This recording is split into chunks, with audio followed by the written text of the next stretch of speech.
all, I am Purbi. How are you all? आज आम discussion करिया जाऊे ज्यामिति विषय धारणा।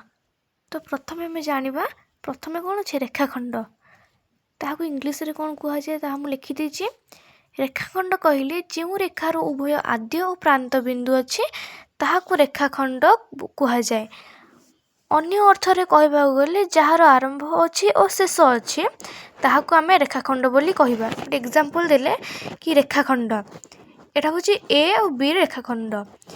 तो कौन कह ए बी रेखाखंड। तापर सेकेंड रे आसला सरल रेखा जहाँ कि इंग्राजी आम लाइन बोलिकी कहबा। जो रेखार आद्य बिंदु नाही कि प्रांत बिंदु नाही ताहाकू सरल रेखा बोली कहुए।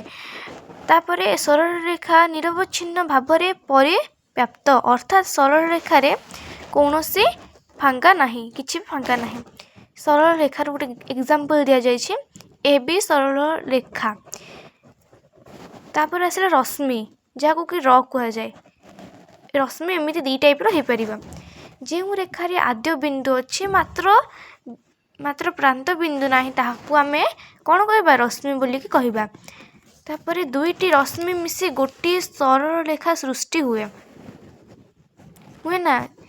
गोटे सरल रेखा रे दुईटी रश्मि मिसिकी गोटे सरल रेखा सृष्टि हुए।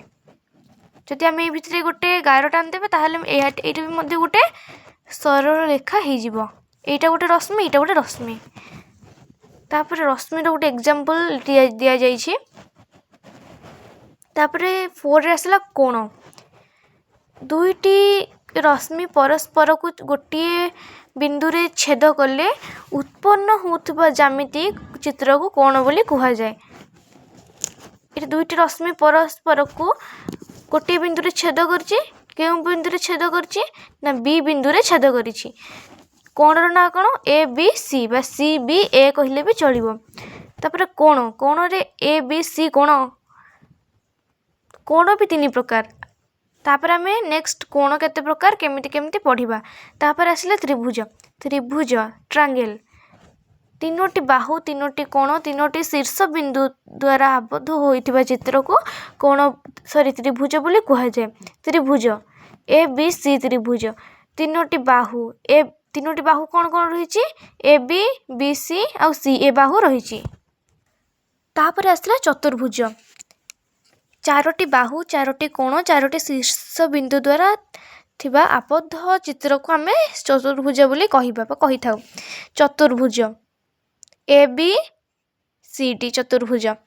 तापर जानिबा हमर कोण केते प्रकार आ कोण को आम केमती चिन्हिबा कौन करके सेमानंको विभागीकरण करा जाइछि। कोण होउचंती 3 प्रकार। प्रथमे आसिला सूक्ष्म कोण, तापर समकोण, तापर स्थूल कोण। समकोण आम क्या कहबा प्रोट्रैक्टर रे देखा जाइथिबो केते सारा डिग्री लिखा जाय थाए माने 0 रु सेथिरे 180 डिग्री पर्यंत थाए। प्रोट्रैक्टर रे एमती थाए ना एमती थाए मझिरे जोटा थाए सेटा एमती 90 डिग्री थाए। जेहेतु मैं पेन रे बनाऊँच टी एपट सपट हो जाऊँगी टी भूल भाल हो जाऊँगी तुम मैंने प्रोटेक्टर रे जाकि देखीदेव। सूक्ष्म कोण हूँ 0 डिग्री रु 90 डिग्री पर्यंत। समकोण हूँ परफेक्ट 90 डिग्री ना 90 डिग्री रु गोटे कम ना 90 डिग्री रु गोटे अधिक। स्थूल कोण ता हूँ 90 डिग्री रु 180 डिग्री मध्य जहाँ आसला ताको आम स्थूल कोण बोलिकी कहबा। तो प्रथम आम जानिबा सूक्ष्म कोण विषय। सूक्ष्म कोण हूँ 0 डिग्री रु 90 डिग्री पर्यंत। तो सूक्ष्म कोण समकोण स्थूल कोण विषय तो आम जानिले तापर आम जानिबा सूक्ष्म कोणी त्रिभुज समकोणी सूक्ष्म कोणी समकोणी और स्थूल कोणी विषय। आपको निहाती मन रखा पड़ो। मु 1 नंबर 2 नंबर 3 नंबर करिकी 3 गोटी त्रिभुजर चित्र बनई। तो प्रथमे जोटा अच्छी सेटा कौन सेटा हूँ गोटे समकोण। सेटा कौन सेटा हूँ गोटे समकोण। सेकेंड रे जोटा अच्छी सेटा हूँ गोटे सूक्ष्म कोण। तापर कौन अच्छी तापर अच्छी गोटे स्थूल कोण।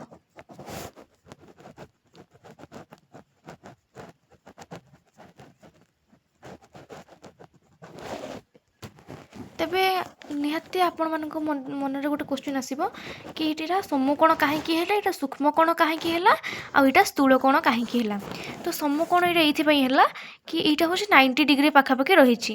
90 ଡିଗ୍ରୀ ପାଖାପାଖି ରହିଛି, ଯେହେତୁ ୟାକୁ ମୁଁ ଟିକେ ପେନ୍ରେ ବନେଇଛି ତ ଟିକେ ଏପଟ ସେପଟ ହେବାର ଚାନ୍ସେସ୍ ତ ନିହାତି ଅଛି। ତାପରେ ଏଥିରେ ଏମିତି ରହିଛି ନା, ସେଥିଲାଗି ଏଇଟା ଗୋଟିଏ ସମକୋଣ ଭାବେ ପରିଚିତ। ସେକେଣ୍ଡରେ ଆସିଲା ସୂକ୍ଷ୍ମକୋଣ। ତ ସୂକ୍ଷ୍ମକୋଣ ଆକ୍ଚୁଆଲି ଏଇଟା ହେଲା 90 ଡିଗ୍ରୀ, ଯେଉଁ ସିଧା ରହିବା ହେଲା 90 ଡିଗ୍ରୀ, ଆଉ ତାଠୁ ଯଦି ଆମେ କମ୍ରେ ରଖିବା ତାହା ହେବ ସୂକ୍ଷ୍ମକୋଣ, ଆଉ ଯଦି ତାଠାରୁ ଅଧିକରେ ରଖିବା ତାହା ହେବ ସ୍ଥୂଳକୋଣ। ଏଇଟା ହେଉଛି ସ୍ଥୂଳକୋଣ, କାରଣ ଏଇଟା ଯଦି ଏଇଠି ସିଧା ଥାନ୍ତା ତେବେ ଏଇଟା 90 ଡିଗ୍ରୀ ହେଇଥାନ୍ତା, କି ୟାଠୁ କମ୍ ଥିଲେ ବି 90 ଡିଗ୍ରୀ ତଳକୁ ହେଇଥାନ୍ତା, ଯାହାକି ଆମେ ସୂକ୍ଷ୍ମକୋଣ ବୋଲିକି କହୁଛେ। ଯେହେତୁ ସେ ଦୁଇଟା ନାହିଁ ତେଣୁ କ'ଣ ହେବ, ସ୍ଥୂଳକୋଣ ବୋଲିକି ହେବ। କୋଣ ପରେ ଆମେ ପଢ଼ିବା ତ୍ରିଭୁଜ। ତ୍ରିଭୁଜ ବିଷୟରେ ତ ଆମେ ସମସ୍ତେ ଜାଣିଛେ, ସେଥିରେ 3ଟି ବାହୁ, 3ଟି ଶୀର୍ଷବିନ୍ଦୁ ଓ 3ଟି କୋଣ ଥାଏ। ତେବେ ତ୍ରିଭୁଜ କେତେ ପ୍ରକାର?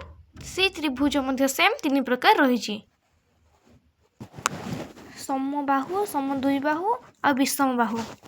ତ ସମବାହୁ କହିଲେ ତ୍ରିଭୁଜରେ କେତୋଟି ବାହୁ ଥାଏ? 3ଟି ବାହୁ ଥାଏ। ତ ସମବାହୁ କହିଲେ 3ଟା ସାରା ବାହୁ ସମାନ ଥିବ, ଆଉ ସମଦ୍ୱିବାହୁ କହିଲେ 2ଟା ସାରା ବାହୁ ସମାନ ଥିବ। 2ଟା ସାରା ବାହୁ ସମାନ ଥିବାକୁ କ'ଣ କୁହାଯାଏ? ସମଦ୍ୱିବାହୁ କୁହାଯାଏ। ବିଷମବାହୁ କହିଲେ କେଉଁଟା ବି ସେମ୍ ନଥିବ, ମାନେ ପୁରା ଅଲଗା ଅଲଗା ଏମିତି ଥିବ। ଆଉ ସମବାହୁ, ଏଇଟାରେ ସବୁ ଗୁଡ଼ାକ ସେମ୍ ଥିବ। ଇଏ ରହିଲା ସମବାହୁ ତ୍ରିଭୁଜ, ଇଏ ରହିଲା ସମଦ୍ୱିବାହୁ ତ୍ରିଭୁଜ, ଇଏ ରହିଲା ବିଷମବାହୁ ତ୍ରିଭୁଜ। ତାପରେ ଆମେ ପଢ଼ିବା ଚତୁର୍ଭୁଜ ବିଷୟରେ। ଚତୁର୍ଭୁଜ ବିଷୟରେ ଆମେ ନେକ୍ସଟ କ୍ଲାସ୍ରେ ପଢ଼ିବା। ଅନ୍ୟ କିଛି ଯଦି ବାକି ରହିଯାଇଛି ମଧ୍ୟ ଆମେ ନେକ୍ସଟ କ୍ଲାସ୍ରେ ପଢ଼ିବା। ଏଇଟା ଥିଲା ପାର୍ଟ 1, ଆଉ ପାର୍ଟ 1ଟି ଆପଣମାନଙ୍କୁ କେମିତି ଲାଗିଲା ପ୍ଲିଜ୍ କମେଣ୍ଟରେ ଜଣାଇବେ। ଯଦି କିଛି ବୁଝିପାରିଲେ ନାହିଁ ତେବେ ପ୍ଲିଜ୍ ମୋତେ କମେଣ୍ଟ ମାଧ୍ୟମରେ ଜଣାଇବେ, ମୁଁ ଆଉ ଗୋଟେ ଭିଡ଼ିଓ ବନେଇବି। ଆଜି ପାଇଁ ଏତିକି, ରହିଲି।